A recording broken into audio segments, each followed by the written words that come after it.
mysterious West Mountain base has finally surfaced. They found out that I possess a massive amount of materials. Consequently, I've been targeted by this powerful underground force. After dealing with Lufunga, he predictably set up a program in advance. He sent a text message to everyone in Heavenly Sea City. My smoke bomb successfully drowned out this message. Not even a ripple was stirred. Moreover, the content of Lufunga's text message merely revealed my identity and address, as well as the possibility of possessing stolen goods from the Walmart warehouse, and in huge quantities. Huge quantities doesn't mean all of it. Such ambiguous expression lacks a clear quantitative standard. After all, how could he know about spatial abilities? And I've sent hundreds of fabricated messages. It's very hard for ordinary people to discern which is true. If someone does manage to find me, they won't be just any ragtag group, or they might have top computer experts. I continue practicing with my bow and arrow. After nearly half a month of relentless training, I seem to have expanded my spatial ability, developing some unique powers. This ability can attach to weapons and projectiles, enhancing their power and accuracy.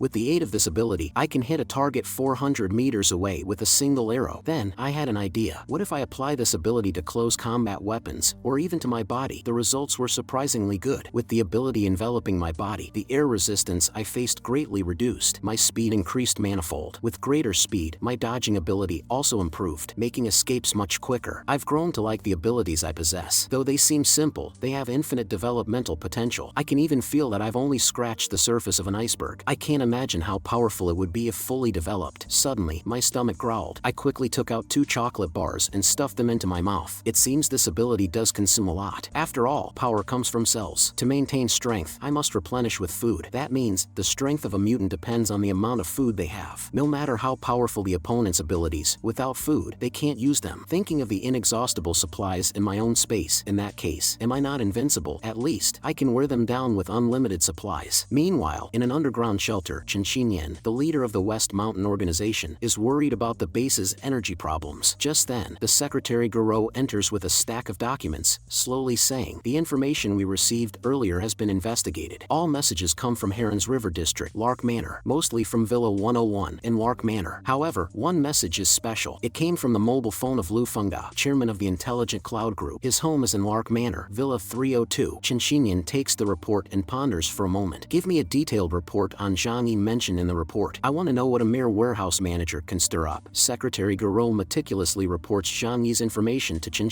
Upon learning that he's just a small warehouse manager, Chen expression immediately becomes uninterested. Just a petty thief. Most likely, he's been embezzling using his position. He's probably hoarded a lot of stolen goods until now. Even if this matter is somewhat related to him, the goods in his possession can't be that much. This guy definitely isn't the mastermind behind the warehouse theft case. Guro immediately started flattering. The leader is absolutely right. How could such a small fry have such capabilities? Chen smiled slightly, showing a look of seeing through everything. This must be a foreign conspiracy. They must have received intelligence in advance, and thus withdrew the materials beforehand. Later, unable to justify themselves, they staged these self-directed dramas. Guro continued to butter up. The leader's judgment is indeed brilliant. How could these little tricks ever deceive the leader's legal eye? So, should I look into this Zhang Yi? Chen pondered for a moment. We haven't searched the Heron's River District area yet. Send a few people to take a look. Maybe we'll find clues about that batch of materials. After his last battle with me, his abilities were questioned by the villagers. Chun-Lei himself was deeply affected. He thought he was the chosen one in the script, possessing top-level abilities, then opening a harem and reaching the pinnacle of life. But he never imagined he would be so vulnerable. The sensitive Chun-Lei became increasingly decadent, rewarding himself 5 or 6 times a day, and whining about the world with his phone in hand. One day, browsing his phone out of boredom, the sudden influx of fake messages he received days ago seemed unusual to him. He vaguely felt this might be related to the mysterious person who scared him that day. As an otaku, Chun-Lei had some tricks up his sleeve regarding computers. He quickly spotted something fishy in the messages. The IP information source caught his attention. Zhang Yi, warehouse manager, Walmart's South warehouse theft case. This was the biggest news just before the apocalypse. Chun-Lei always thought it was a self-directed farce, but now it seems it wasn't unfounded. Did he really empty the Walmart warehouse all by himself? Chun-Lei suddenly became excited. The imaginations of otaku are naturally wild, and being a mutant himself, everything became understandable. This man named Zhang Yi might have awakened a spatial domain ability, like a vacuum cleaner with infinite capacity, capable of taking in a large amount of objects. The ice and snow he controlled disappeared in front of him that day, but later the ice and snow were released again. It wasn't as simple as a rebound attack. It was like my attack was taken into another space, then released in the opposite direction. At this moment, Chun-Lei had a realization. He must be a spatial mutant. The stolen goods from from the Walmart warehouse must be in his alternate space. No wonder he owned a luxurious snowmobile rarely seen in the South. Thinking of this, Chun-Li felt a huge blow. He actually possesses spatial abilities. How enviable compared to his. My abilities are several levels inferior. Is he the real protagonist? Am I just a weak antagonist? Will I become his experience bag? Chun-Li's mood took a great hit. After all, compared to such rare abilities, his ice and snow powers seemed too effeminate, and his abilities were completely countered by Zhang Yi's. It seems he really was just a small fry, destined to become Zhang Yi's experience bag. Chun-Li also realized the gap between his strength and Zhang Yi's. At that moment, an idea came to him. Since he couldn't defeat Zhang Yi, he decided to join him. That way, he could still be a secondary character. Thinking this, Chun-Li sprang up from his bed. I need to warn the villagers first. Don't provoke him. After all, there are too many fearless fools in the village. Chun-Li jogged all the way to the village chief Su Dongxing's house. Breathlessly, he shouted urgently, "Third Grandpa, there's trouble. I have something very important to report to you." In the past, the village chief hardly bothered with a waste like Chun-Li. But now, since he awakened his ice and snow abilities, becoming the strongest fighter in the village, the chief had to give him some respect. Chun-Li immediately shared all the information he had with the chief. "We are no match for Zhang Yi. Lark Manor is too close to us. I suggest telling the villagers to stay away from there and better not to fish around that area either." However, the village chief seemed indifferent to these warnings, more intrigued by one piece of news. He looked at Chun-Li with wise eyes. "Are you saying the notorious Walmart warehouse theft case before the apocalypse was done by that guy, and all those billions worth of goods are in his hands?" Chun-Li nodded repeatedly. "It's very likely. He might have awakened a spatial ability and sneakily put all the goods into his alternate space." Hearing this, Su Dongxing's eyes lit up. Muttering to himself, he said, "If we could seize those goods, our Su family town would never have to worry about food again." Chun-Li was shocked. We really shouldn't be eyeing his goods. But Su Dongxing looked disdainful. "You're too cowardly. Our village has thousands of people. Are we really afraid of one young boy?" Chun-Li was speechless for a moment. The chief continued thoughtfully, "You coward, afraid of death. When I was young, fighting with neighboring villages over water and land, didn't we always end up bloodied? Now, in these do-or-die times, for our Su family town, even if it costs a few lives, so what?" Chun-Li was extremely frustrated. His good intentions had backfired. Meanwhile, in Lark Manor, I was tasting the newly opened 1982 La Fight with two sisters. If not for the dangers outside, life in this villa was like a paradise. Even Yang-mi, who had always fantasized about leaving after the apocalypse, was gradually immersed in this bliss, unable to extricate herself. Just then, a scream from outside shattered the tranquility. I suddenly stood up, wondering if someone was attacking us. I immediately sensed something was off and headed towards the balcony on the second floor. Taking out my infrared binoculars, I scanned the villa's surroundings. I saw a large group of shadows converging on the villa. Their identities were clear to me. They must be the villagers from the Su clan across the river. Considering the incident happened just 2 days ago, only such rash people would rush over without investigation. I retrieved a sniper rifle from my alternate space. Since they were so eager to court death, I was ready to oblige. They came in such numbers, clearly with ill intent. Anyone disturbing my peaceful life deserved death. However, these ordinary people were not much of a threat. The only concern was their mutant villager. If he also came, I would seize the opportunity to eliminate him as well. I searched the crowd for that mutant, letting the rest test the power of my traps. Meanwhile, the Su family town's advance team had reached the edge of the traps. Looking at the brightly lit villa not far away, it felt like a dream. After the frozen apocalypse, they had survived on stored food and fishing. How could they imagine that just across the river, in the affluent area, someone was living such a lavish life? One villager, lost in thought, walked forward. Suddenly, with a scream, intense pain shot up from his foot. The group quickly looked and found he had stepped on a board. Its dense, sharp nails piercing through his foot. In such freezing temperatures, such a wound could be fatal. The team leader urgently ordered him to be carried away, alerting others to beware of traps. The village chief, commanding from the rear, heard the news and immediately issued orders. It seemed the other party had prepared in advance, but this couldn't stump Su Dongxing. He instructed, use branches and sticks to probe ahead and advance slowly. I watched all this from afar, amused at their cleverness. The show was just getting started. Indeed, they managed to clear quite a few nail traps, and soon they were slowly closing in. Seeing the village chief cleverly counter the first wave of traps, the villagers got encouraged, gradually letting their guard down. Just at that moment, someone felt a resistance near their foot, as if they had tripped over a rope. The next second, a fireball shot into the sky. A huge explosion echoed through the heavens, instantly blowing a dozen people away. The villagers retreated in fear, but some hadn't walked far when they suddenly felt intense pain in their chests and faces. Lifting their clothes, they found they had avoided the explosion, but not the flying shrapnel. The injured villagers panicked, falling to the ground, rolling around and screaming. The team became chaotic. Suddenly, another loud bang. Someone carelessly triggered a grenade trap. The villagers were terrified, frantically scrambling back, but the snowy ground ground still harbored many nail traps. In the darkness, everyone was in disarray, losing their sense of direction. The scene was filled with wails and was extremely bloody. After the first attack, the villagers suffered heavy casualties. Continuous nail traps and explosions turned the scene into a horrific spectacle. Some villagers began to retreat. They had never been so embarrassed in previous battles. Only then did the villagers realize the seriousness of the situation. They had to call Chun-Lei. After all, Chun-Lei, who could manipulate ice and snow, was like a human cheat code in these icy conditions. The villagers surrounded the village chief. Chief quickly asked Chun-Lei to help. "We can't afford more casualties." Su Dongxing's expression turned grim. He thought about how Chun-Lei had warned him in the afternoon not to mess with Zhang Yi, and how he had scolded Chun-Lei for being cowardly. But now, the first wave of attack had left the villagers bewildered. Meanwhile, I was quietly observing all this with a sniper rifle in hand, wondering why the ice and snow mutant hadn't made a move yet. There were so many people, I couldn't tell which one was the mutant. The villagers were less than 200 meters from me. Killing them was as easy as flipping a hand. Even if that mutant hid and attacked from behind, as long as he was within 2,000 meters, I could still snipe him. Su Dongxing was caught between a rock and a hard place, but asking Chun-Lei for help was out of the question. He had already boasted in front of Chun-Lei, claiming he could take down Zhang Yi without his help. Moreover, asking a grandson for help was simply unthinkable for him. Su Dongxing steeled his heart and loudly scolded, "Do we really become useless without Chun-Lei, who hasn't set traps in the mountains when we were young? These child's play traps are only good for fooling wild boars. His house is just ahead. The monk may run, but the temple can't." Su Dongxing, for the sake of his own pride, chose to confront directly. He then handed a pair of binoculars to a villager. "Take a good look at that villa. See what's inside." Upon seeing the scene inside the villa, the villagers couldn't believe their eyes. The brightly lit house, the dining table laden with steaming delicacies, the luxurious furniture, and two fairy-like women leisurely enjoying their dinner. The villagers were tempted, but still apprehensive. After all, the snowy ground was full of traps. It still seemed better to call Chun-Lei. With Chun-Lei's abilities, just a slight effort would reveal all the traps in the snow. Hearing this, the village chief became furious. "You useless lot. It seems our village, except for Chun-Lei, is filled with cowards. If you're scared, then go back home now. Don't embarrass yourselves here." This reverse psychology worked wonders. The villagers' blood boiled, and they declared they were not cowards. They picked up their tools and continued clearing the traps. Seeing this, Su Dongxing nodded in satisfaction. "That's more like it. These child's play traps are nothing to be afraid of. With a bit of caution, they're harmless." After the village chief Su Dongxing's provocation, the villagers bravely continued to clear the traps. Learning from the first round of painful lessons, they quickly grew smarter. They started throwing snow blocks ahead from a distance, indeed triggering several traps. This boosted their confidence. "Just 100 meters more, and all the food and beauties inside will be ours." Su Dongxing also showed a smug smile. "I told you these childish traps are nothing. Shotgun team, keep up. They must have noticed us. Chun-Lei said they have guns. If they dare to shoot, we'll return fire immediately." The chief's cousin, a retired soldier, volunteered eagerly. "If that guy shows his face, I'll blow his head off." I watched all this through the scope, thinking they weren't too stupid. This method of clearing traps indeed hadn't crossed my mind, but the real show was yet to come. Primitive methods can only clear primitive traps. The upcoming high-tech ones should give them a real challenge. Yang Mi, having just finished eating, panicked upon seeing this situation. "There are so many people. If they break in, we're done for." Shou Kier, on the other hand, was calm. "I wonder how many will die this time," she said, not forgetting to mock the terrified Yang Mi. "Look at you, so cowardly. With that mouse-like courage, how will you ever follow our brother Zhang in the future?" The mountains of corpses and rivers of blood that Zhang Yi had created in the community to Shou Kier, all this was indeed a minor scene. As they entered my controllable distance, I immediately activated the villa's active noise cancellation feature. The noise outside seemed to vanish in an instant. Then, I decisively pressed the landmine activation button. A massive roar erupted in the middle of the road, and in the instant of the fiery explosion, the entire villa area was as bright as day. Though I couldn't hear the screams outside, I could clearly see the gruesome scene. Body parts and blood were scattered everywhere. Yang Mi instantly broke out in a cold sweat. Accustomed to a life of luxury, she had never seen such a scene, and started vomiting violently against the table. Even Shou Kier, who had seen much, turned away, unable to bear the sight. Seeing this, I felt no ripples in my heart. After all, they brought this upon themselves. The elders commanding from the rear were stunned, their minds blank. They couldn't accept the reality before them. How could this be? A young man, mentally unhinged by the blast, ran over, grabbing the village chief's leg. Shaking, he stuttered, "Third grandpa, everyone's dead, their bodies blown to pieces. Let's run away." The village chief, shocked by the scene, collapsed to the ground. "Is he a devil? We just wanted to rob his goods and wife. How could he kill hundreds of our Su family, so many dead?" As the village chief and instigator, he knew he couldn't escape responsibility. Overwhelmed, he knelt in the snow, babbling incoherently. I watched all this from the shelter, certain the ice and snow mutant hadn't come. With no need to keep these brutes alive, I took out a compass compound bow. After donning my cold weather gear, I commanded the shelter's AI system, open the front window. As the command was issued, the large bulletproof glass window slowly lifted. I then placed 3 arrows on the string. After over 10 days of training, with the enhancement of my spatial ability, I had mastered shooting 3 arrows simultaneously. Standing in the darkness, I began a merciless hunt. As the arrows flew, 3 villagers were instantly pierced through the head. The already powerful modern compound bow, boosted by my ability, was even more lethal. The silent arrows reaped life after life. The panicked crowd didn't realize they were being hunted. Finally, someone noticed and shouted to the villagers, "There's a hunter." The villagers with shotguns hurriedly aimed, but in the darkness, they couldn't determine the direction. I, however, could aim precisely with my infrared tactical scope. Seeing someone with a gun, I mercilessly prioritized hunting them. The villagers couldn't understand. The shelter was nearly 200 meters away, the wind and snow so heavy. How could any bow shoot so far and with such power? Watching the villagers fall one by one, Su Dongsheng was filled with regret. Recalling Chun Lei's earlier advice, he realized how arrogant and conceited he had been. He raised his hand and fiercely slapped his own face. I truly deserve to die. I have let down the ancestors of the Su family. I am the sinner of the Su family. I watched this through the scope, thinking if that's the case, I might as well grant him his wish. I drew the crossbow, ready to take him down, when suddenly a fierce snowstorm arose, quickly forming a tornado, blocking the path between the villagers and the shelter. I put away my bow and arrow, thinking, why come only now? Has the ice and snow mutant finally decided to intervene? I immediately switched to a sniper rifle, knowing that in such a storm, arrows would be ineffective. As a mutant, Chun Lei knew the gap between the villagers and Zhang Yi better than anyone. Hearing the huge explosion, the timid Chun Lei gathered his courage and came over. He exerted all his strength to control the snow, blocking the shelter's line of sight, while shouting to the villagers, "Run, run, I can't hold this for long." In the shelter, seeing all this, I gave up shooting. With the view obstructed, blindly firing would only waste precious bullets, especially since there were only a few hundred boxes of ammunition left in the alternate space. Maintaining such a large-scale blizzard must be exhausting, and with about a kilometer to escape back across the river, I thought he couldn't hold on for long. Thinking this, I took various protective gear from the alternate space. Then fully armed, I went downstairs to bid farewell to my 2 wives. "You two go take a bath. Wait for me to come back." Watching the decisive Zhang Yi, Yang Mi felt a strong sense of security. Meanwhile, Chun Lei was still struggling to maintain the blizzard. Realizing the gunfire had stopped, he secretly rejoiced. As he stopped chasing, thinking his tactic worked, but then a loud roaring sound of an engine echoed. Everyone heard it, the sound of an engine. A snow SUV suddenly burst out from the snow. I engaged the auto drive and took out an assault rifle for indiscriminate firing. The villagers screamed in terror. "Chun Lei, he's coming. Use the blizzard to stop him." I looked in the direction of the voice, trying to spot the mutant among the crowd. Soon, a chubby figure caught my attention. While everyone was frantically running, only he occasionally turned back and gestured towards me. "It's you." With a loud bang, a bullet whizzed past Chun Lei's ear, barely missing death. Chun Lei, terrified, broke into a cold sweat. Then a makeshift sled rushed over. "Chun Lei, get on." I sat in the car, pondering for 2 seconds, thinking this was the perfect opportunity to eliminate the opposing mutant. I had no reason to let him go. With this in mind, I once again revved up the engine and chased fiercely. If I killed this mutant, the other villagers would be like lambs to the slaughter. But Chun Lei still maintained the blizzard around them, especially around himself, blocking it tightly. However, he only managed to visually impair my attack. The range of the blizzard was limited, unable to protect everyone. With that, I simply turned my gun and started shooting the panicking villagers. Watching the villagers fall one by one, Chun Lei was in immense pain, but he was powerless to save everyone while protecting himself. I watched this scene with a sinister smile, wanting to see whether he valued his own life or his villagers more. In my relentless pursuit, the villagers' dog sled stood no chance against my luxury snow SUV, especially since they were dragging the bodies of their kin, intending to bury them properly, which slowed them down considerably. It was then that Chun Lei realized the problem and urgently told the villagers to discard the bodies. Reluctantly, they did so, as burying the dead properly was of great importance to them, but they had no choice in this dire situation. These bodies slightly hindered my chase, but it wasn't a big problem. The autodrive's obstacle avoidance was quite strong, only slightly affecting my aim. Still, my shots were almost always on target, and the military sniper rifle, enhanced by my abilities, was extremely powerful, capable of penetrating 2 heads with a single bullet. Watching the villagers fall, Chun Lei was in agony. Everyone looked at him with pleading and hopeful eyes, now depending solely on him. "Chun Lei, think of something." In a moment of near despair, Chun Lei had a flash of inspiration. Opening his right hand, a blue light shone from his eyes and palm. Suddenly, a crack appeared in the ice right in front of my chase path. Under Chun Lei's continued effort, the crack widened, forcing me to temporarily halt my pursuit. Leaning out of the car window, I saw the crack extending for dozens of meters, effectively blocking my path. Standing on the car roof, I felt a chill thinking of the mutant's power to crack such thick ice. Fortunately, his ability didn't didn't seem strong enough to completely break it open, or I might have ended up in the river with my car. I randomly fired a few more shots, killing a few more villagers until the crowd disappeared from my scope. I sighed deeply, realizing that fighting him on ice in the future was not an option. An ability to control ice and snow in this ice age was unimaginable. I had to use the alternate space to right the snowmobile and return to the shelter. The traps were mostly destroyed and needed reinstalling, but it wasn't a big loss, considering the number of invaders killed. Back home, Yang-mi was still weak from the gruesome scene, having vomited her meal. Shokir asked with concern, "Did you get rid of that mutant?" Sitting on the sofa, I replied nonchalantly, "That guy was too sneaky. I barely saw his figure. His ability is disgusting for escaping. Killing him is not easy. But mainly, I was too cautious, letting him slip away." At that moment, Yang-mi asked with a weak voice, "Zhang-yi, aren't we being too cruel? After all, killing is a crime. Aren't you afraid of being held accountable after the apocalypse?" I touched Yang-mi's cheek noncommittally. "What do you think?" Meanwhile, having just returned home, I also felt a bit hungry, so I asked Shokir to prepare some food, specifically asking for pig brain, duck gizzards, and large intestines. Hearing these dish names and recalling the bloody scene, Yang-mi began to vomit uncontrollably again. I teased her, "Are you too weak? Do you want some nutritious food tonight to replenish your body?" After the chaotic return to their village, everyone was terrified. They had expected the heroes to return laden with spoils, but the reality was a disheveled retreat, with nearly half the people missing. There were cries of despair everywhere. Some were searching for their husbands, others for their sons. Both survivors and the bereaved were in profound grief. Chun-Lei, not knowing what to do, stood in the snowstorm. He had warned them beforehand. Then, his cousin grabbed Chun-Lei's arm, urgently shouting, "Quick, check on third grandpa. He looks like he can't hold on. He wants to see you." Hearing that Su Dongsheng, his third grandpa, was in bad shape, Chun-Lei's heart skipped a beat, and he immediately ran towards his house. At Su Dongsheng's door, it was crowded with people. All the villagers looked at Chun-Lei with complex eyes. Although the survivors knew Chun-Lei had saved them, others did not share the sentiment. Their faces showed no gratitude, but rather blame and even disgust. A woman, wiping her tears, said bitterly, "Of all the Su family, only you are lucky, possessing extraordinary powers. But why didn't you go at the start? You caused my son's death." Some even cursed him openly. "You coward, give me back my husband's life." Chun-Lei helplessly replied in a low voice, "I didn't ask them to go. They didn't listen to my advice and insisted on going." This response only angered the villagers more, as they pointed fingers at him and accused, "You coward, if you had charged in at the beginning, using your special abilities, we wouldn't have been bombed to death." Chun-Lei was furious, but he was used to being timid in the village and didn't dare to retort in front of the family elders. Then, a scholarly elder came out of the house and said, "Let's say a few words less. This isn't Chun-Lei's fault. Come in, the elder is calling for you." At this moment, Su Dongsheng was lying on the bed, barely clinging to life. Seeing Chun-Lei arrive, he spoke with a face full of guilt. "It's all my fault. If I had listened to your advice, so many of our Su family members wouldn't have died. I've really become senile. Now I understand that our village was able to stand firm after the snow disaster entirely because of your abilities." Su Dongsheng had an epiphany, but it was too late. He held Chun-Lei's hand and said, "I've explained to the others in the family. This operation was entirely my responsibility. Let them blame me." This old man, "I know the villagers are saying things about you, but I hope you won't hold it against them. Our Su family can't afford to fight among ourselves. We can't break the lineage of the Su family." As Su Dongsheng spoke, tears streamed down his face. "So, I only ask one thing of you before I go. Protect the Su family well." Chun-Lei, tears in his eyes, nodded repeatedly. "After I'm gone, I entrust the Su family to you. That's it. I need to rest for a while. You can go out." With that, Su Dongsheng passed away. Chun-Lei quickly called the people waiting outside. Seeing Su Dongsheng with his eyes closed, the Su family members immediately burst into tears. Noticing no one paid attention to him, Chun-Lei quietly left the house. After receiving his third grandpa's last request, Chun-Lei walked back with a strange feeling in his heart. He knew that if Zhang-Yi really came to kill them, he had no choice but to flee. He thought he was the chosen one, only to find out he was just cannon fodder. Just as he dejectedly reached his home, he saw a young woman waiting at his doorstep. Seeing Chun-Lei, the girl quickly approached him. "Are you brother Chun-Lei?" Chun-Lei's face turned red, and he stammered, "Yes, that's me. Who are you?" The girl's eyes were filled with gratitude. "I'm Su Lily. I came to thank you for saving my father. He told me that you risked your life to save him today." Chun-Lei, not knowing what to do, scratched the back of his head. "It's nothing. It's what I should do." It was then that Chun-Lei realized he was not a sinner, but a hero of the village. Su Lily said shyly, looking down, "My father is still injured and couldn't come himself, so he asked me to thank you in person. But we didn't have anything to bring as a gift, so I came empty-handed." Chun-Lei waved his hands shyly. "Don't be so formal. We are all part of the Su family. I'll definitely help if I can." After a few moments of small talk, Su Lily turned and disappeared into the snow. At that moment, Chun-Lei was still unable to calm down, his heart racing uncontrollably. He felt that he had deeply fallen in love with Su Lily, even thinking of names for their future children. This otaku, who had sworn never to fall for a three-dimensional woman, had so easily betrayed betrayed his own belief. Chun-Lei, with a determined look, clenched his fists, resolving to protect the Su family villagers and provide a stable environment for Su Lily and their future child. Back home, Chun-Lei had to think of a strategy. 2 encounters with Zhang Yi had made him acutely aware of Zhang Yi's terrifying nature. However, he had promised Third Grandpa to protect the village, and now, with love in his life, he couldn't let that demon ruin his happiness. But he feared Zhang Yi might come in a fit of rage to annihilate the village. How should he handle this? A direct confrontation would surely result in his instant defeat. After much thought, he concluded that there was only one way to resolve this situation definitively: negotiation. Excited by this idea, although risky, he was ready to risk it all for the Su family and his beloved Su Lily. He hurriedly started searching for Zhang Yi's contact information on his computer, fantasizing that Su Lily must like him as he had saved her father's life. According to TV drama plots, she must have a secret crush on him. The next morning, I cautiously stepped out, fixing the damaged traps, thinking the Su family was unlikely to dare another attack. Still, I prepared for a potential second wave of enemies. Ordinary people posed almost no threat to my shelter, but I had to be wary of awakened mutants. Thinking about the Ice and Snow mutant, I still harbored a bit of admiration for him, as his style was somewhat similar to mine, both very cautious about our lives. However, since I couldn't use him for my own purposes, I had to eliminate him beforehand. Zhou Kir has been wholeheartedly devoted to me for a long time, and Yang Mi, after the Su family town battle, lost her hope for the apocalypse's end. She used to believe the snow disaster was temporary and the world would return to its former state, where she would be a dazzling star again. However, witnessing the brutal deaths of over 100 people shook her belief. She chose to rely on me, not superficially, but genuinely wanting to be close. Just then, a phone call suddenly came in, startling me. Instantly, I thought of Lu Fengda and how my biggest secret had been exposed. Who could be contacting me now? But this time, I was much more composed as I answered the phone. Before I could speak, an excited voice came through. "Hello, Zhang Yi. This is Chun-Lei from Su Family Town. Do you have a moment? I have something to discuss with you." Hearing it was someone from Su Family Town, I instantly became alert. After yesterday's attack, I had no good feelings towards their village and was planning when to annihilate them. Chun-Lei continued, "I was wondering if we could reconcile and avoid troubling each other in the future." Hearing this, I laughed. "I never troubled you. It was always you who provoked me." "What? Now you realize you can't beat me and want to make peace? You're quite optimistic." On the other end of the phone, Chun-Lei immediately became nervous. He was already very fearful in his heart. After 2 encounters, he had come to view the other party as a powerful and deadly figure. He then spoke in a trembling and submissive voice. "I called you this time to apologize. All this is our village's fault. Could you please spare our simple villagers, considering we haven't caused you any harm and have suffered heavy losses ourselves? You can set any conditions, and as long as we can meet them, we will." I found the other party's overly respectful tone strange and wondered why they sent such a weakling for negotiations. It sounded like a rookie just entering society. I then asked loudly, "First weigh yourself. Do you even have the right to represent Su Family Town?" Chun-Lei then revealed his identity. "Actually, I am the mutant who has clashed with you twice." Hearing this, I immediately became serious. "So it's you?" "Yes, it's me. Do you think I'm qualified now?" I thought, if it's him, he indeed has the right to negotiate, being the only person I'm wary of. My tone instantly became more amicable. "You just said that as long as I agree to reconcile, you can fulfill any of my requests, right?" Chun-Lei, sensing a chance, responded with a silly smile. "As long as our village can do it, we will try our best to satisfy you." After this battle, Chun-Lei was almost certain that I must be holding a large amount of supplies from the Walmart warehouse. He figured the village's offerings wouldn't interest me. I also sensed that this chubby guy was not stupid. His ice and snow abilities were a powerful weapon in this frozen apocalypse. If I could recruit him, he would be very useful. I then said seriously, "I only want one thing from you, that's you." Chun-Lei, startled. Chun-Lei yelped in fear, "I'm straight. Don't be like this." I was speechless, while Zhou Kir and Yang Mi laughed nearby. "Don't misunderstand. I just find your ice and snow abilities unique. If you're sincere about making peace, come to my shelter in person," I added with emphasis. "Otherwise, if I'm in a bad mood one day, I might just wipe out your village. You should know that your abilities are completely ineffective against me. Destroying your village would be as easy as flipping my hand." Chun-Lei, terrified, stood up from his chair, his whole body trembling. "Don't be hasty. Wiping out our village wouldn't benefit you, right? Moreover, our village and your villa area are interdependent. If there's an external enemy in the future, we can help each other." I disdainfully replied, "Don't talk to me about enemies. Aren't you my biggest enemy right now? If you can win, you rob me of my supplies and wife. If you can't, you come seeking peace. Your calculations are so loud, I can hear them from my house. If you want to make peace, show your sincerity." "What do you mean by calling me? Are you just informing me? If you're serious about making peace, come to my shelter at 2:30 p.m. Only you, Chun-Lei, need to come." From the conversation, I got a grasp of this chubby guy's character, probably a timid, weak, and cowardly otaku, clearly not a shrewd and strong person, so I directly forced him to make a choice. "Whether you come or not is up to you. If you don't, I'll find time to come over and wipe wipe out your village. Hearing this, Chun-Lei was immediately terrified, losing all rhythm in the negotiation. The horror in his heart was magnified, and the scene of yesterday's massacre resurfaced in his mind. He blurted out tremblingly, okay,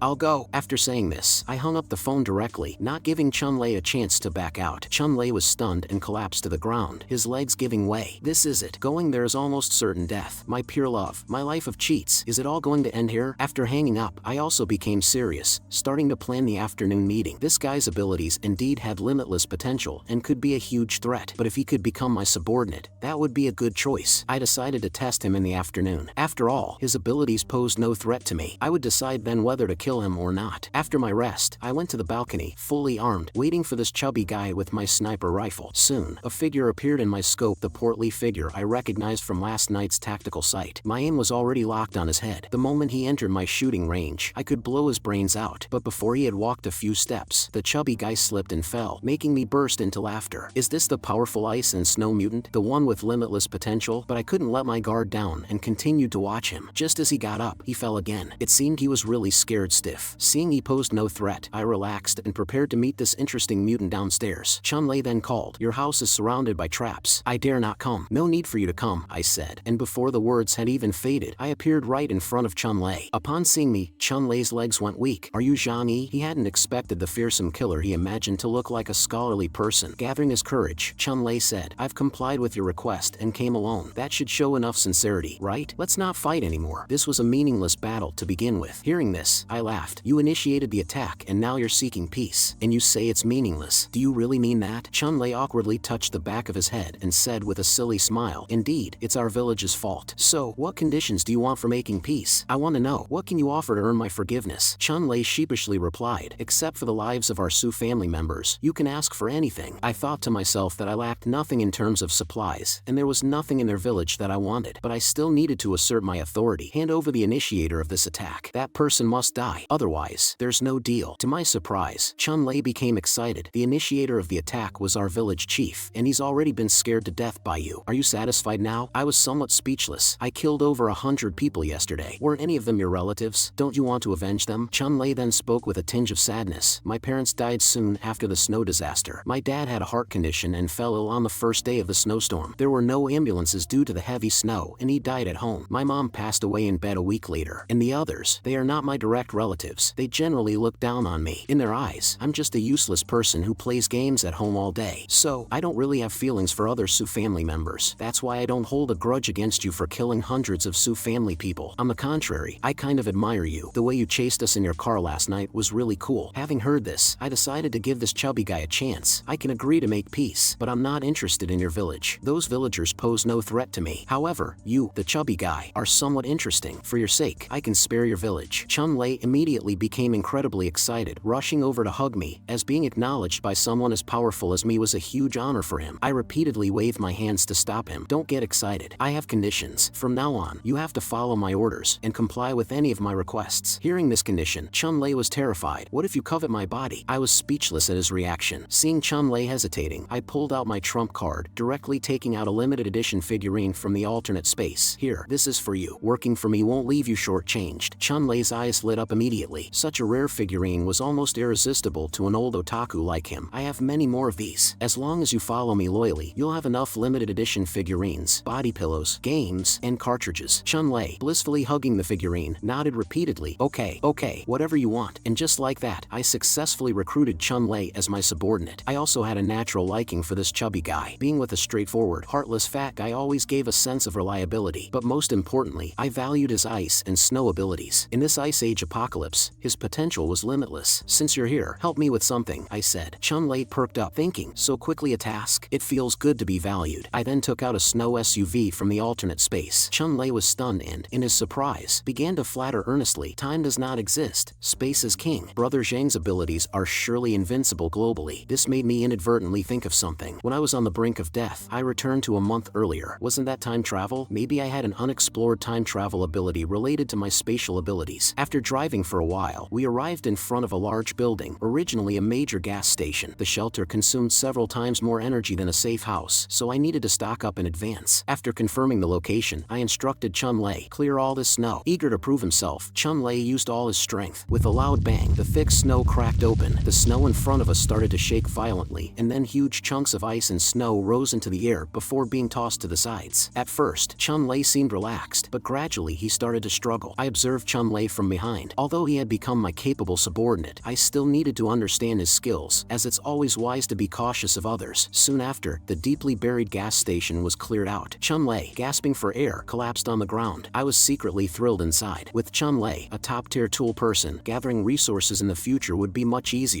I handed him a piece of chocolate, and seeing the chocolate bar, Chun-Lei's eyes lit up. He tore open the wrapper and started munching on it eagerly. Meanwhile, I quickly slid into the freshly cleared snow pit, planning to take all the stored oil into my possession. After the job was done, Chun-Lei started flattering me again. "Brother Zhang, you are truly amazing." I felt a bit embarrassed hearing this because, after all, the main work was done by this chubby guy. I merely stretched out my hand to put the oil cans into the alternate space. I pulled up Chun-Lei and asked, "Haven't you tried using your abilities to dig up resources before?" "Of course, I have. But in this extreme cold weather, we can't go far. Our dogs aren't purebred Siberian Huskies either, so we can only dig up some resources nearby. But for us, that's already enough. There's no need to risk our lives going further away." I looked at Chun-Lei as if he were a treasure. This is truly a top-tier tool person. With you following me, these issues are no problem. You just stick with me, and I'll make sure you live well. I then pulled out a backpack. "Here, take these supplies as a reward for today." Chun-Lei, holding the heavy backpack, was overjoyed and his eyes welled up with tears. "Brother Zhang, just give the word for any task. If I hesitate even for a second, I don't deserve the Su surname." After saying this, I prepared to drive back. On the way, I casually asked Chun-Lei about his process of awakening his abilities. To my surprise, as soon as I asked, Chun-Lei's face turned red as if it was something unspeakable. He stammered, "After my parents passed away, I didn't feel like living either, but I didn't have the courage to commit suicide, so I just lay in bed, ready to starve myself to death." "Did you awaken your abilities when you were about to starve to death?" Chun-Lei's face turned even redder. I was lying there and found the bed quite comfortable. Then I thought, since I'm ending my life anyway, why not enjoy myself one last time? A friend once told me excessive rewards harm the body, but I thought, since I'm not going to live, why care about the harm? So I unrestrainedly indulged myself. How many times? Chun-Lei's face almost buried under the car seat. I've forgotten the exact number, maybe around 20-something times. In the end, I almost lost consciousness. However, after losing consciousness, my body mysteriously underwent a strange transformation. I covered my face, unable to look directly at this chubby guy. So, that's how he awakened his ice and snow abilities. Truly bizarre. I dropped Chun-Lei off by the river. It's only a few hundred meters away from their village. Chun-Lei, puzzled, asked me, "Brother Zhang, can you take me across the river? With this weather and my physique, walking back is quite tough. It's just a press of the gas pedal for you." Hearing this, I smiled deeply. My car tends to slip on the river surface, so I won't go over. In my mind, once across the river, it's Chun-Lei's home turf. Although he seems to have surrendered to me on the surface, I still need to be extra cautious. His control of the ice last night, trapping my car on the river, made me wary. Chun-Lei found the slipping excuse far-fetched. Last night, when Zhang Yi was chasing us in his car with a sniper rifle, he looked pretty cool. But now, as my diehard fan, he thought my concerns were not unreasonable, so he didn't question it further and obediently unbuckled his seatbelt to get out of the car. Before he left, I called out to him, "Chun-Lei, there's something you need to be careful about." Hearing his name called directly, Chun-Lei felt a sense of closeness. I patted his shoulder and spoke earnestly. "In this apocalyptic world, danger lurks everywhere. Your Su family town is known in the city for its vegetables and food. I guess it's inevitable that you'll attract attention, so you must be extra vigilant." After thanking me, Chun-Lei got out of the car and walked towards the village. My kind reminder to Chun-Lei obviously had a deeper purpose. I'm not so kind-hearted to care about the lives and deaths of the Su family. However, my shelter and Su family town are interdependent, so it doesn't hurt to make them more cautious. By instilling this idea in him, any stranger appearing nearby would be treated as a potential enemy by him, adding an extra layer of natural protection to my shelter. Upon returning to the village, Chun-Lei, excited, ran to report the good news to the current village chief, expecting praise from Su Dongtang. However, he was met with a harsh scolding instead. This reaction clearly doused him in cold water. Chun-Lei, puzzled, said, "Sixth Grandpa, I did this to protect our village from being attacked. After all, Zhang Yi is so strong, we have no power to resist." Su Dongtang sneered, "If you hadn't played the coward yesterday, we wouldn't have suffered such heavy losses. Your third grandpa died because of you. Now you're making decisions on your own to negotiate peace. You've truly lost the face of our Su family ancestors." Chun-Lei was momentarily unable to retort, feeling incredibly disheartened. "But I promised third grandpa to protect Su family town. We really can't fight against Zhang Yi. There's no choice but to seek peace." To his surprise, Su Dongtang suddenly scolded him harshly, slamming his hand on the table to interrupt Chun-Lei. "Who is the clan leader? You or me? You think you're smart. From now on, all actions must be reported to me first. You can't make decisions on your own." Chun-Lei was reprimanded like a cat that had done something wrong, wrong, but he had just thought of himself as a meritorious figure. In the midst of self-doubt, Su Dongtang suddenly came over, patted Chun-Lei's shoulder, and said solemnly, "Sixth Grandpa knows you have no ill intentions, but you're still too young. Many things lack thorough consideration. This time, it's because of you that Su family suffered heavy losses. If I hadn't spoken up for you in front of the clan, you would have been driven out of the village by now. Staying in the village now is also to atone for your sins. So, you must obediently follow my orders from now on." Su Dongtang emphasized this last part. Chun-Lei shuddered, repeatedly assuring that he understood. Su Dongtang then showed a satisfied expression. "You can go back now. Remember, never act on your own again." Watching Chun-Lei walk away, Su Dongtang adjusted his glasses, thinking to himself, young people are so arrogant and presumptuous. They shouldn't think they can disregard their elders just because they've gained some skills. He then took out his phone and sent messages to various branches of the clan, taking all the credit for negotiating peace with Zhang Yi. The branches, who had been worried about Zhang Yi attacking, were finally relieved. They unanimously praised Su Dongtang's capability, even saying that they should have supported 6th Grandpa as the clan leader earlier to avoid 3rd Grandpa's foolish mistakes. They lamented that hundreds had to die to accompany that old man in his errors, praising 6th Grandpa for his foresight and wisdom. Su Dongtang felt greatly satisfied inside, muttering to himself, "This good-for-nothing who hides at home playing games all day thinks he can play games with me? He's too naive." Back at the shelter, to ease their worries, I briefly shared with the two sisters what had happened after I left. Yang Mi clapped her hands in approval after hearing it. "This is really great. Now we don't have to worry about them attacking anymore." Shou Kir, however, was used to such events and looked at Yang Mi with disdain. "My brother Zhang didn't annihilate them all, which is already the greatest mercy he could show them. There's nothing to be afraid of. But since you, the scaredy cat, think this way, I can understand. Otherwise, you wouldn't have nearly vomited bile yesterday." Yang Mi, frustrated, stamped her foot. "That's not true. I just didn't want to see such a bloody scene again." Shou Kir didn't bother to listen to her explanation, coming over to hug me and praising me enthusiastically. "My brother Zhang is so powerful. Those small fries couldn't possibly threaten us. But I have started to worry. Last time we went to the defense camp for weapons, we found that the people there had already evacuated in an orderly manner, taking a lot of heavy weapons with them. These well-trained organizations are the most troublesome." Yang Mi, not to be outdone, pressed herself against me with her most prominent feature. "Don't always think of the worst. At least we've solved our current problem, which is worth celebrating." Saying this, Shou Kir walked over to the bar to get some drinks. "If we're celebrating, we must have a few drinks to enjoy it properly." Yang Mi also offered to cook some of her signature dishes, thinking to herself that she was a well-known social butterfly in the entertainment industry and had developed a good tolerance for alcohol. "Today I'm going to teach you both a lesson," I said with a laugh. "Just have a bit for the sake of it. My alcohol tolerance is quite average." Hearing this, the two of them became even more excited. "No problem, we'll stop when it's enough." In less than 2 hours, the two women lay unconscious on the sofa. Watching the two drunken cats who tried to get me drunk, I couldn't help but laugh out loud. I forgot to tell you, before I was a warehouse manager, I used to sell alcoholic beverages. Slightly tipsy, I approached them and started getting busy with Yang Mi, who was in my arms. Yang Mi opened her sleepy eyes, surprised to find me on top of her. "How can you do this? Sister Shou Kir is right beside us." I ignored her and continued with what I was doing for 2 or 3 minutes before satisfactorily falling asleep. A few days later, Chun-Lei suddenly sent me a message, asking me to take him out on a mission, complaining that staying at home was too boring. He also suggested forming a 5-person superpower team, using colors to represent each member's name, which could be called the Rainbow Squad. He even thought of the names. "You'll be the king of no color, and I'll be the king of blue." I was speechless, but to completely win people's hearts, I reluctantly endured the disgust to chat with this fat guy and extract some useful information. Gradually, I found it increasingly unbearable. This guy probably didn't have a girlfriend and clearly had too much energy. I burst out cursing him directly. "You, this fatso, are you just bored out of your mind?" But Chun-Lei didn't feel offended. Instead, he felt he had gotten even closer to his big brother, sending me an emoji. "Awesome, my brother. How did you guess I'm bored all day? Everything is indeed within your expectations. You are my god." Holding my face, I was completely speechless. This kind of otaku is basically on the fringes of society, so when they encounter someone who is even slightly nice to them, they are ready to give their all. Even if I spoke harshly to him, he would only think positively about it. Over time, I really couldn't bear to scold this fat otaku anymore, so I turned on the smart reply software. As long as he sent 3 or 5 messages, it would automatically reply with a "oh" or "hm." Even with such perfunctory responses, this fat guy could be as happy as a 300-pound child. During the boring times in the shelter, I always go to the control room to oversee everything, meticulously checking for any security risks. Yang Mi has now managed the ecological botanical garden quite well. It seems that surviving in this shelter indefinitely is not a big problem. However, there's one issue that I can't help but worry about: the cybersecurity problem. This supercomputer controls all the programs of the shelter. Without it, the entire shelter would instantly become paralyzed. It's understandable that Lu Fengda could hack into my phone, but even the otaku Chun-Lei could find my number, which shows there are significant vulnerabilities in the shelter's network security. If the network is hacked by top experts, my shelter might collapse without being attacked. Meanwhile, Yang Mi and Jo Kir seem to have started arguing. Yang Mi, somewhat agitated, says, Jo Kir, you must help with this. You've been with Zhang Yi for a longer time, and he will definitely listen to you if you ask him. Jo Kir looks helpless. I know Zhang Yi too well. He is such a cautious person. He wouldn't risk even the slightest danger, especially since we rely on him for our livelihood. If something happens to him, none of us can survive. After a moment of contemplation, Yang Mi asserts, regardless, I have to try. Now, all I have is this body of mine. Jo Kir looks at her disdainfully. In plain terms, you're planning to seduce him, aren't you? As Jo Kir stands up in anger, she says, don't think I don't know what you two have been up to behind my back. And now you want me to help you? What? Should we both do it together? To her surprise, Yang Mi weakly nods her head. For my sister, I don't mind. I, who have been eavesdropping at the door, suddenly enter the room and jokingly ask, why aren't you sleeping in the middle of the night? What are you talking about? Yang Mi, trying to act calm, grabs my hand. We are just talking about family matters. I probe further. Then tell me about it too. There's no one else here anyway. Is it because you still have living relatives you want to bring over to live together? Jo Kir shakes her head in panic. No, that's not it. I lost contact with my family after the disaster. I came to Heavenly Sea City alone, so I've been out of touch with my family for a long time. They are most likely no longer alive. At this point, Yang Mi stammers out, it's me. It's my family. My sister has contacted me. She's in danger and asked me to find a way to save her. It turns out her sister contacted her yesterday, saying she was in a very dangerous situation, so she hopes I can find a way to save her. Upon hearing this, I just chuckled. What can you two ladies possibly do to save someone? Don't tell me you're planning to put this on my shoulders, expecting me to risk my life to save someone unrelated. I'm not that altruistic. Knowing that the matter was already out in the open, Yang Mi, dropping all pretenses, clung to me, pleading she might be my only surviving relative. I can't just watch her die. Since she's Yang Mi's sister, she's naturally also related to Jo Kir. So, Jo Kir also came over, looking at me with a pleading face. She's our family. If she dies because we didn't save her, we'll feel guilty for the rest of our lives. I looked helplessly at the sisters. You both know what the situation is like outside. My information is no longer a secret. I don't know how many people are eyeing my supplies in this super shelter. I sat up straight. There's no discussion about this. Asking me to take such a high risk for a stranger, even if you try to seduce me, it won't work. Don't think that living with me for a while will influence my judgment. Seeing my firm refusal, the sisters panicked and began to cry, clinging to my legs. Please, if you agree to save her, we will fulfill any of your requests unconditionally. Jo Kir whispered in my ear, have you ever tried a threesome? Hearing this, my eyes lit up. Are you serious? The sisters looked at me with hopeful eyes, waiting for my nod. I took a deep breath, about to refuse, when Yang Mi continued, my sister Yang Xinshin is physically disabled. It's a miracle she's survived this long. She must be desperate to seek help from me, her useless sister. She's so pitiful. I hesitated, about to speak, then held back. Are you talking about the genius hacker Yang Xinshin you mentioned before? I thought to myself, an 18-year-old, beautiful, genius hacker. Isn't that the ideal network engineer I've been looking for? My heart surged with excitement. The biggest headache for me right now is the cybersecurity issue. Most importantly, reliability is key. She's the sister of these two women here, so there's no doubt about her loyalty. Thinking of this, I grasped the hands of the two women, looking at them affectionately. Don't worry, since she's your sister, she's like my sister too. I, Zhang Yi, am not one to fear death or stand by idly. Upon hearing my words, the two sisters were overjoyed. Jo Kir even had a starstruck look on her face. In her view, Zhang Yi had always been a refined egoist. He's helping me now. He must be in love with me, she thought. Yang Mi was also instantly moved to tears. I don't know how to repay your kindness. I looked at them proudly. In your eyes, am I, Zhang Yi, really so heartless? You're all wrong. I'm actually a person who appears cold on the outside, but warm on the inside. I genuinely cherish the people around me. The two women blushed, their perception of me undergoing a huge transformation. Jo Kir fell even deeper, while Yang Mi was instantly smitten, at a loss for words. Sensible as she was, she slowly knelt before me. After a whole night of intense discussion, I agreed to rescue their sister Yang Xinshin. Of course, the most important reason wasn't this seduction tactic. After all, my biggest problem right now is cybersecurity. If I could rescue this genius hacker and have her work for me, all the problems would be solved. I then asked the two to discuss the rescue plan with me. Tell me about your sister's situation. Yang Mi spoke seriously. Yang Xinshin is currently trapped in Azure Sky Academy. You might have heard of it. Azure Sky Academy is a top-tier aristocratic school offering integrated education from kindergarten to university. It usually only nurtures the children of the elite, but also admits a few geniuses. Graduates from there usually become pillars in both political and business circles. Hearing this, I couldn't help but wonder, how did a paraplegic girl survive under such extreme cold conditions? After all, schools are densely populated places and generally don't have much food storage. It's hard to imagine her surviving in such a brutal apocalypse. Yang Mi continued, such high-level aristocratic schools have their special food supply channels, and there's quite a bit of food stored in their warehouses. Yang Xinshin happened to hide in the cafeteria early in the snow disaster, which is why she didn't starve to death. But I still have many doubts. Why did she wait until now to contact you? In a crisis, one would seek help from anyone possible. Why did she think of contacting you, her sister, almost 2 months after the apocalypse began? As soon as I said this, Yang Mi was also stunned. I don't know why either. Let me call her right now. I was too anxious yesterday. There were many things I didn't get to ask. But after trying to call several times without success, she remembered that she had also tried to contact her before but couldn't get through, so she didn't hold much hope. At this point, Zhou Kir mocked with a covered mouth. Maybe Yang Xinshin thought you were already dead, so she didn't take you seriously at all. I then asked Yang Mi, how far is Azure Sky Academy from us? Seeing Yang Mi's clueless expression, I took out my phone and opened the map. Nowadays, signals are poor, and satellite positioning is also problematic, so we can only check distances through the map. I found out that Azure Sky Academy is located in West Mountain District, about 23 kilometers in a straight line from the villa area. Being able to call you is already a miracle under the current long-distance communication breakdown, but it's also possible she thought you were dead, so she never thought of contacting you, her useless sister. Come with me to the control room. Nowadays, ordinary mobile phones can't transmit signals through the nebula chain, but the supercomputer in the control room might be able to. After dialing Yang Xinshin's number, a harsh electronic noise followed, indicating that the signal over there was extremely unstable, seemingly under some strong interference. However, after a few seconds, the call successfully connected, and the two sisters immediately became excited. Yang Xinshin, it's Sister Mi. Quickly tell me your situation. Your sister will find a way to rescue you. The voice on the other end was intermittent, and the noise was significant. We only heard her say she was at the school cafeteria, and it seemed she was in a very dangerous situation. I urgently asked, quick, what kind of danger are you in? Only to hear disjointed phrases coming through, run, monsters. Following that, amid the chaotic electronic noise, a chilling, terrifying sound emerged, something not human. It was like a roar from some giant monster. The call was suddenly cut off amidst the noise, leaving only a busy tone echoing anxiously. Initially, I thought it was just a simple mission to retrieve someone from a school, but the call revealed a terrifying monster noise. The sound of limbs and bones being torn apart, something I've only heard in zombie movies, was followed by an abrupt end to the call, leaving only a beeping sound echoing in the control room. It seems Azure Sky Academy has monsters. Could animals have mutated too? Seeing my hesitant expression, Yang Mi clung to me again, pleading in a soft, coaxing voice, Brother Zhang Yi, you promised us. You can't go back on your word. To this, I smiled slightly. I said I would save her, and I will. Don't worry, it seems the situation has become somewhat tricky. I must call 2 mutant allies to help. I'll have Uncle Yu, a meat shield, lead the way, Chun Lei controlling the ice and snow in the middle, while I can lurk in the back to find opportunities for surprise attacks. If things go south, I can be the first to flee. This formation is simply perfect. Thinking this, I quickly called Chun Lei. Chun Lei had been eager to get out and was already impatient to start the mission. Uncle Yu also agreed readily. I thought that the eerie noise might be from a mutated person or some other mutant creature, although it sounds terrifying, considering that a paraplegic girl managed to cope with it for over a month. We, being 3 mutants, should not find it too difficult. However, I still need to be more cautious, as the opponent is an unknown mutant. Early the next morning, the sisters had already prepared a full table of delicious food. I didn't indulge myself in gluttony, as eating a mix of things can easily cause diarrhea, and I couldn't drink too much either, as it would affect my mobility. However, I still needed to replenish enough physical energy. My alternate space was also prepared with food for timely replenishment. All my weapons and equipment were fully loaded and ready. After making all the preparations, Chun Lei called me. I'm already by the river. Hurry up and come pick me up. He knew that my house was surrounded by traps and didn't dare to come close. He still has several relatives buried in the snow in front of my house. I told him I'd be right there. After hanging up the phone, I said to the 2 women, to ensure your safety, you'll have to stay in the basement for a while. Yang Mi, not understanding, asked, why the basement when the house is so secure? Zhou Kir, instantly understanding, pulled Yang Mi by her clothes. Don't ask too many questions. Just do as you're told, she said, pushing Yang Mi towards the basement. Zhou Kir knew the man's intentions. After all, the information was provided by her and her sister, and the person being rescued was their sister. He was worried that this might be a trap they had concocted together. This is his usual way of handling things. I locked the 2 of them in rooms made of alloy, using the highest authority to lock the doors from the outside. No one but me could open the doors. Yang Mi began to understand what this meant. Although a bit uncomfortable, she was still going to save her sister, and she cheered and encouraged me. I also promised them that as long as their sister was still alive when we got there, we would definitely bring her back safely. Leaving the basement, I sighed inwardly. Actually, I didn't want to be so cautious in everything, and I certainly didn't want to be constantly wary of even those closest to me. But in order to live securely in this post-apocalyptic world, one cannot afford the slightest bit of carelessness.